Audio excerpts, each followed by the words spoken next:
What's a divine settlement? Divine settlement means compensation.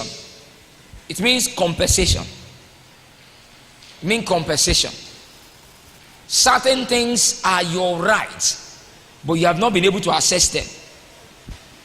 Some things you have done in the past needs to start bringing dividend. Your labor in the house of God needs to start yielding their return.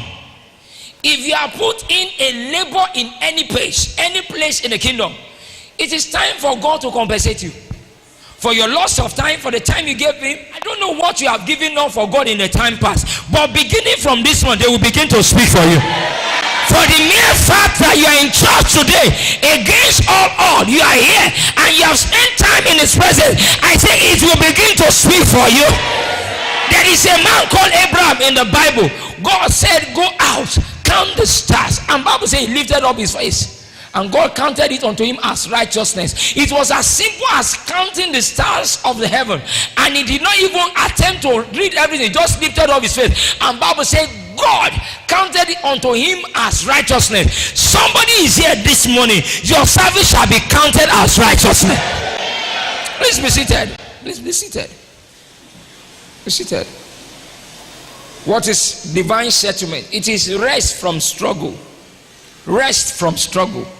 Rest from struggle. Jesus was traveling with the disciple in the boat, and he got to a point, according to the book of Matthew, they got to a point, chapter 8, that the wave of the sea came against them. But Jesus was sleeping. He was enjoying himself. And when they went to him, he rose up as he always does, and he rebuked the wind and the wave, and it settled. There was a perfect peace immediately after he spoke. Whatever storm has been raging against your life, that is looking like it's going to turn upside down your ship, your business, your family, that looks like it's going to truncate your direction, your journey in life, that storm today, there will be silence. What is divine compensation? What is divine settlement? It is like, another way you can describe it is like comparing it to moving to a new house. Moving from a rented apartment to your own apartment. That is settlement. That is one form of settlement. That's one form of settlement. I don't know where you are coming from. I don't know your condition with your landlord. You see, in Lagos, we have a saying that we believe that my landlord loves me is because you are paying your house rent. My landlord loves me is because you are paying your house rent regularly. The day you refuse to pay your house rent at the right time, then you know that your landlord does not like you. I don't know who I'm talking to this morning, that the Lord this month, he will settle you. This year, you are moving from a tenant into a landlord. Somebody is there, that will be your story this month. It could also mean that changing job to a better one. This is another one I like. Could mean entering into a place of rest. Divine settlement means entering into a place of rest. You've been troubled a very, very long time, but now you have entered into a place of rest. Enter into a place of rest. For the single, divine settlement might be getting married. For those who are married, divine settlement might be having favor in your marriage, having peace in your marriage. Whatever it is, this month, the Lord will settle you. When God settles a man's struggles end, frustrations is terminated. So I pray for somebody that this month your struggle will be terminated. Now, why do you need divine settlement? Why do you need divine settlement? In the book of Isaiah chapter 32, from verse 12 to verse 15, the Bible recorded that Isaiah chapter 32 from verse 12 to verse 15. The Bible said that it said, people shall mourn upon their breasts for the pleasant field, for the fruitful vine. Verse 13 says, on the land of my people will come up thorns and bare. Yes, on all the happy homes in the joyous city. Verse 14, he said, because the palaces will be forsaken, the bustling city will be deserted, the fort and the tower will become lair forever.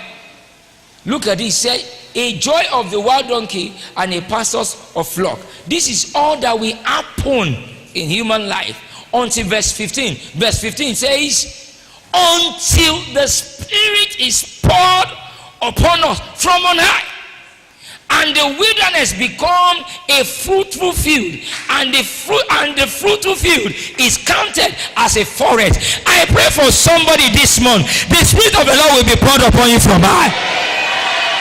I can't hear you. I said the Spirit of the Lord will come upon you from high. Your wilderness will become a fruitful field.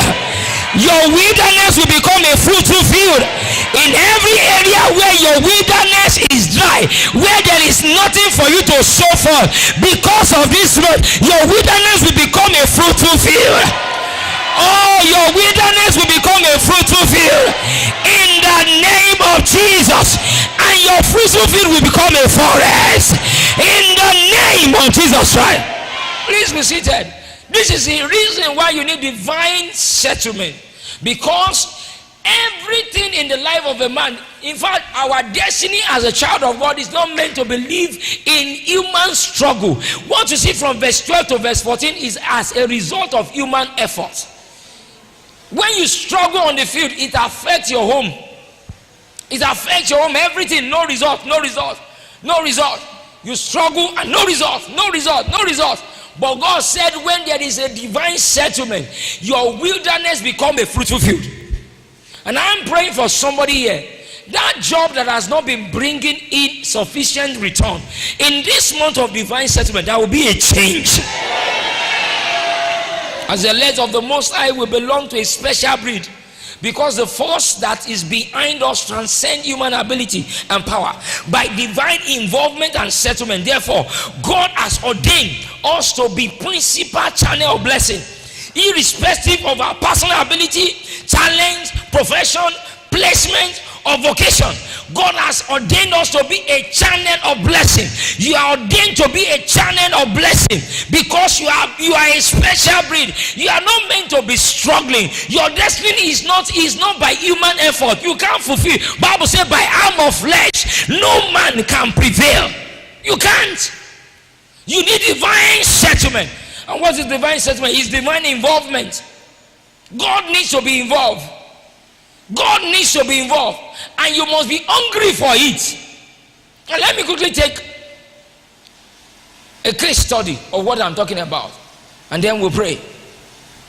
Genesis chapter 32 is the story of this man called Jacob. Right up to Genesis chapter 32, Jacob has lived all of his life struggling.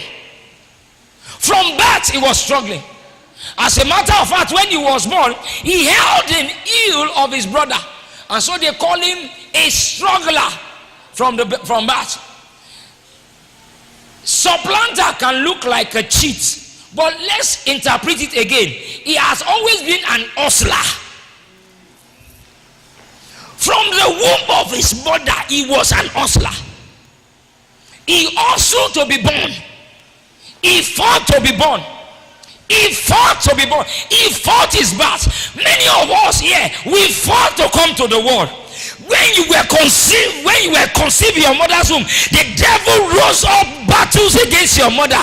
You fought and fought and fought and fought, and you were born in fighting. Tomorrow, this very month, your fighting is over. Only your mother will be able to tell you what she went through before she delivered you. The days when she was sick, like she was going to die. The day when you were sick in your mother's womb, that it required a doctor and God to come to your head. The day when you were, even when you were born behind schedule or before schedule, and you see came to war, you fought and fought and fought and fought. It is because you have a glorious destiny. There is something about you. See, it wasn't about Jacob. Jacob didn't need to fight, but for the word of God concerning him, God said, two nations are in your womb, one will serve the other, and the other was about to be readjusted. God said, I know what I'm doing. Even if you struggle to be born, I'm still going to bless you. Somebody is here. It doesn't matter your last struggle, God is bringing an end to your struggle. be seated. Jacob was born struggling. He grew up struggling. If you were born in the era of Jacob, you will know that you have no place, though you were born the same day. You have no place in the order of things in your father's house. If you were born like Jacob, you will know that even despite the fact that you were twin, your father had a preference. The preference of your mother does not matter in this matter. It is the preference of the father that matter. The father has a preference, and what? By nature, the father is supposed to like the first child. Why? Is his first child. Is what they call arole. He's the head of the family. So the father was naturally inclined towards Esau. And the father was taking care of Esau. And every time the father buys Esau a new dress, Jacob is neglected. It's not in the Bible, but I'm just saying. Jacob is neglected. Jacob is always neglected. And so he had to fight. And the only compensation he found was in his mother. Some of us, while growing up, we never even had the attention of our father. Your father never even meant that you're going to do well. Look at your life very well. There are some people here that, as I'm talking this morning, your father refused to send you to school because he said you cannot do well. Either you are male or female, I don't know who I'm talking to. But this month, the Lord is going to rewrite your story. As I was saying, Jacob had to fight.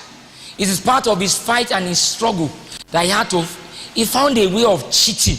He needed the blessing. He has been deprived. He has been denied. I'm not justifying. He needed to do something to become relevant. But he did it by the hand of flesh. He did it by flesh. By the help of his mother. He truncated the destiny of. But do you know the amazing part? Despite the fact that Jacob took the blessing of Esau, he was not blessed yet. And let me say this to somebody. They said they took something from you and they gave it to somebody else. The God of heaven that can change and reorder the whole thing, he will reorder your life. There is somebody here. You have been dreaming your dream. Somebody taking something from you. Somebody taking something for you. It's a lie of the devil. Until you surrender it, it is not God. And I decree today, whatever was taken from you is hereby restored in the name of Jesus. Please sit down. Esau was robbed, but Esau was blessed.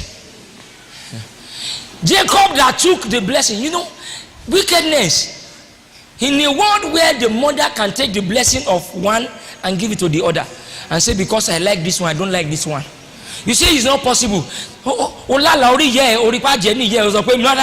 forbid bad thing. God forbid bad thing. Who says so? Ask Esau. He will tell you that my mother is a witch. Who says so? What is witchcraft? Manipulation. Well, Esau was robbed. And the man that robbed him had to pick race. He went to Laban's house. He served for the first 7 years. But because it was by human flesh, everything that was supposed to come for him after 7 years was changed. This is a man that has taken, maybe if he has not taken Esau's blessing, maybe it would have been easy for him. But now he took Esau's blessing. He went into a place. He labored for something. Maybe that was Esau's destiny. Maybe that was even Esau's destiny. That Esau was supposed to labor and would not get anything. But now he has taken Esau's destiny. And now he's there laboring for something and truncated. I don't know who you are. And you have been laboring, and whatever you labor for does not come to you. In this month, God will settle you. And so he labored for Rachel. He got Leah. He had to labor for another 7 years, 14 years. How do you labor to get married? Maybe you are supposed to his father didn't labor to get married now. His father only sent somebody, a messenger, go and get me. And his father is much more richer than his grandfather. Isaac was much more richer than grandfather Abraham. So he didn't need to labor. Not to forget the fact that Laban was his mother's brother, his uncle. Why should he labor? Why are you laboring under people that are supposed to help you? In this month, the Lord will settle you. You see, you can get to understand me. Understand very well. Oh. You can be laboring under people that are supposed to help you. Laban didn't need to make Jacob suffer. Excuse me. Abraham didn't even know the man, didn't know the family. Just sent. And they released Rachel just like that. Favor. When favor is not there, labor is there. Laboring, you just be laboring. And it requires divine settlement. It requires divine settlement. Well, to cut the long story short, after laboring another 7 years, he had to labor another 6 years to have something. And he now said, 10 times my wages was reviewed. Not review upward, though, it was always reviewed downward. For somebody working, now let me put it this way, you will understand. Somebody working, he started working, they are paying him 50,000 naira. After 7 years, they reduce it to 45. Is it promotion or demotion? After 7 years, they reduce it to 35. After 6 years, he's now collecting 25. And the others are, his brother that he took his blessing from was at home. Within 20 years, he had 400 horsemen that draw dagger. Within 20 years, the man that took the blessing was still walking on the foot, trekking all the way from Hanan, coming back, trekking, and at just a call, he sent a message to his brother. The brother said, I'm coming with 400 men. Now sometimes you come with reality and you are afraid because of the past errors. I don't know what you are about to face, and you are now facing reality. Oh my God, I made the mistake that time, and the reality is staring you at face. This month the Lord will settle you. Let me round up the story like this.